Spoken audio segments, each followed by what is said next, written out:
ہم سیکھ رہے ہیں نورانی قاعدہ تجوید کے ساتھ میں۔ یہ جو پیج آپ کے سامنے ہے یہ ایک نورانی قاعدے کا پیج ہے، اور یہ نورانی قاعدہ خود میں نے لکھا ہوا ہے تاکہ میں آپ کو بہت آسانی کے ساتھ میں تجوید کے ساتھ میں نورانی قاعدہ پڑھا پاؤں۔ تو یہ تختی نمبر 3 ہے نورانی قاعدے کی، اور تختی نمبر 3 کے اندر حرکات کا قاعدہ ہے۔ قاعدے کا مطلب ہے رول۔ جیسے ہر ایک گورنمنٹ کے کچھ رولز ہوتے ہیں، ان رولز کو فالو کر کے سب لوگوں کو زندگی گزارنی ہوتی ہے۔ تو جب سب لوگ ان رولز کو فالو کرتے ہیں تو دیش اچھے سے چلتا ہے، بہتر چلتا ہے۔ اسی طرح سے نورانی قاعدے کے اندر کچھ رولز ہیں اور قواعد ہیں، ان رولز کو سمجھ کر کے ان قواعد کو فالو کرتے ہوئے جب ہم قرآن پڑھتے ہیں تو قرآن ہم پڑھتے ہیں پھر تجوید کے ساتھ میں، یعنی قرآن کے اندر پھر نورانیت آتی ہے، خوبصورتی آتی ہے۔ لیکن اس طرح سے ہم جب ہی پڑھ پائیں گے جب ہم سے وہ قواعد آتے ہوں گے۔ تو انہی سارے قواعد کو میں ڈیٹیل میں آپ کو بالکل آسان انداز میں سکھا رہا ہوں۔ حرکات ایک قاعدے کا نام ہے، رول کا نام ہے۔ ہر ایک قاعدے کے اندر 3 چیزیں ہوتی ہیں۔ 3 چیزیں کیا کیا ہوتی ہیں؟ ایک ہوتا ہے نام، یعنی قاعدے کا نام، رول کا نام۔ جیسے یہاں پر حرکات ایک قاعدے کا نام ہے، تو سب سے پہلے ہر ایک قاعدے کے ہمیں نام کو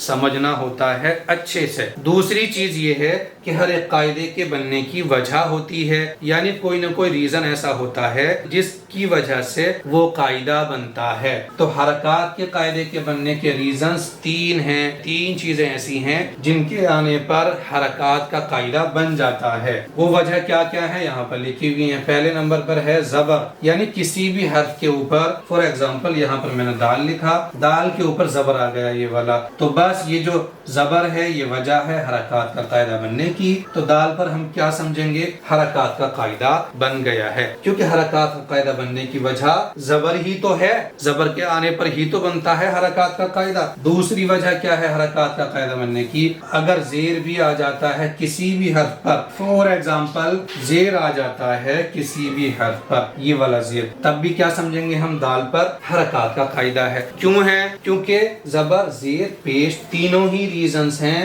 حرکات کا قاعدہ بننے کے۔ تو زیر آنے پر بھی کیا بنے گا؟ حرکات کا قاعدہ بنے گا۔ اسی طرح سے کسی حرف پر پیش آ جاتا ہے، پیش آ جانے پر بھی حرکات کا قاعدہ بن جاتا ہے۔ تو آپ قرآن کے اندر جہاں کہیں بھی کسی بھی حرف پر ہم ان تینوں چیزوں میں سے کوئی سی بھی چیز دیکھیں گے، زبر دیکھیں گے کسی بھی حرف پر، تو کیا سمجھیں گے ہم کہ یہاں پر حرکات کا رول بنا ہوا ہے، حرکات کا قاعدہ ہے۔ اور زیر ہے کسی بھی حرف پر تو کیا سمجھیں گے کہ یہاں پر بھی حرکت کا قاعدہ ہے، حرکت کا رول ہے۔ پیش آنے پر بھی حرکت کا رول ہی ہم سمجھیں گے۔ یہ پورے قرآن کا رول میں نے آپ کو سکھا دیا ہے۔ تو 2 چیزیں ابھی ہم سمجھ گئے ہیں۔ ہر ایک قاعدے کے اندر کتنی چیزیں ہوتی ہیں جو میں نے بتائی تھی؟ ایک تو نام ہوتا ہے ہر ایک قاعدے کا، چاہے اخفاء کا قاعدہ ہو، قلقلہ کا ہو، اقلاب کا ہو، ابدال کا ہو، کسی کا بھی ہو۔ تو یہاں پر ہم ایگزامپل لے رہے ہیں حرکات کا۔ 3 چیزیں کیا ہوتی ہیں ہر ایک قاعدے کی؟ نمبر 1 نام ہوتا ہے، تو نام ابھی ہم نے سمجھا حرکات ہے۔ حرکات کا مطلب ہے ہلنا جلنا، یعنی یہ حرکات انہی کو کہا جا رہا ہے، زبر زیر پیش کو ہی حرکات کہتے ہیں۔ ہلنا جلنا کیوں کہا یہاں پر؟ ہلنا جلنے کا مطلب کیا ہے؟ یعنی اگر یہاں پر یہ دال ہے تو ابھی اس کو دا یا دی یا دو نہیں پڑھ سکتے، لیکن جیسے ہی حرکات آئے گی اب یہ دال ہلنے لگے گا، یعنی حرکت کرنے لگے گا۔